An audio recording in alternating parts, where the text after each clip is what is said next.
रविचंद्रन अश्विन ने हाल ही में international cricket से रिटायरमेंट का ऐलान किया। उन्होंने ऑस्ट्रेलिया के खिलाफ खेली जा रही सीरीज के बीच में ही अपनी रिटायरमेंट अनाउंस कर दी।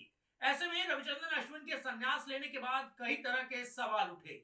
क्या रविचंद्रन अश्विन ने खुद से संन्यास लिया था?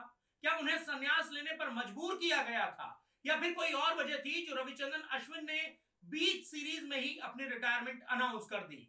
रविचंद्रन अश्विन ने अपना फेयरवेल मैच भी नहीं खेला। तो ऐसे में रविचंद्रन अश्विन की रिटायरमेंट को लेकर कई तरह के सवाल खड़े हो रहे थे, लेकिन अब इन सभी सवालों के जवाब जो है वो खुद रविचंद्रन अश्विन ने दे दिए हैं। रविचंद्रन अश्विन ने कहा कि मैं अभी और क्रिकेट खेल सकता था, मुझ में और क्रिकेट बाकी था, लेकिन मैंने संन्यास क्यों लिया ये सभी जानना चाहते हैं। तो रविचंद्रन अश्विन ने कहा कि मैं अभी और क्रिकेट खेल सकता था, लेकिन संन्यास लेना तभी अच्छा है जब लोग पूछे कि अभी क्यों, तब नहीं जब लोग बोले कि अभी क्यों नहीं। वाकई में ही रविचंद्रन अश्विन की यह पंचलाइन काफी ज्यादा अच्छी है कि उन्होंने तब संन्यास लिया जब लोग पूछ रहे थे कि अचानक से अश्विन ने संन्यास का फैसला क्यों किया। अभी तो वो और क्रिकेट खेल सकते थे। सिडनी टेस्ट मैच में टीम इंडिया 2 स्पिनर्स के साथ खेल सकती थी। रविचंद्रन अश्विन को फेयरवेल मैच भी मिल सकता था। तो अचानक से उन्होंने बीच सीरीज में ही संन्यास का ऐलान क्यों कर दिया? तो रविचंद्रन अश्विन ने यह भी बताया कि आखिर क्यों उन्होंने अपने फेयरवेल मैच तक का इंतजार नहीं किया। रविचंद्रन अश्विन ने फेयरवेल मैच को लेकर बात करते हुए कहा, मेरे संन्यास के बारे में लोगों ने बहुत कुछ कहा, लेकिन ये इतनी बड़ी चीज नहीं थी। आपको लगा होगा ये क्या हो गया। मैंने पहला मैच नहीं खेला, लेकिन दूसरा मैच खेला, फिर तीसरे मैच से मैं बाहर हो गया, और हो सकता है कि अगले मैच में मैं खेलता। अगर फेयरवेल टेस्ट नहीं मिला तो इससे क्या फर्क पड़ता है? जरा सोचिए कि टीम में मेरी जगह ही नहीं बनती है, लेकिन सिर्फ फेयरवेल मैच खेलने के लिए मुझे टीम में रखा गया है। मैं खेलने के लिए उतरूं और लोग तालियां बजा रहे हैं, मुझे यह पसंद नहीं, और ना ही ये सब कुछ मुझे चाहिए। तो रविचंद्रन अश्विन ने साफ तौर पर कहा कि मेरे अंदर से आवाज आई कि यही सही समय है इंटरनेशनल क्रिकेट से रिटायरमेंट लेने का। मेरी टीम में जगह भी नहीं बन रही है और मुझे फेयरवेल मैच का इंतजार नहीं करना चाहिए, तो मैंने अपने संन्यास का ऐलान कर दिया। लेकिन रविचंद्रन अश्विन ने अपने संन्यास की असल वजह आगे बात करते हुए बताई। रविचंद्रन अश्विन ने आखिर वो बताया जिसकी वजह से उन्हें रिटायरमेंट अनाउंस करनी पड़ी।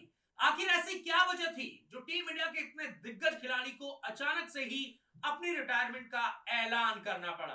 तो इस वजह का खुलासा भी अब रविचंद्रन अश्विन ने कर दिया है। रविचंद्रन अश्विन ने इस बारे में आगे बात करते हुए कहा, मैं बहुत सोचता हूं कि जीवन में आगे क्या करना है। आप सभी को समझना होगा कि यह सब अपने आप होता है।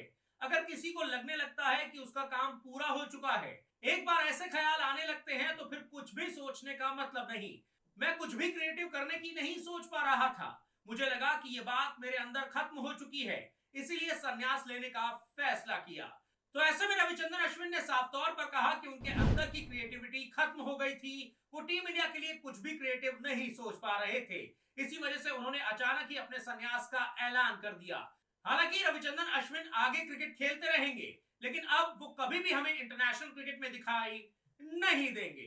तो दोस्तों, अब तो आपको समझ में आ ही गया होगा कि आखिर क्यों रविचंद्रन अश्विन ने टेस्ट सीरीज के बीच में ही अपनी रिटायरमेंट अनाउंस कर दी थी। आखिर क्यों उन्होंने बीच सीरीज में ही संन्यास लेने का ऐलान कर दिया था, और अब तो इसके वाजिब रीजन भी रविचंद्रन अश्विन ने बता दिए हैं। ऐसे में दोस्तों, आपको क्या लगता है, क्या टीम इंडिया में रविचंद्रन अश्विन की जगह जल्द ही भर पाएगी? क्या भारतीय टीम रविचंद्रन अश्विन के जैसा दूसरा खिलाड़ी जल्द ही तैयार कर पाएगी?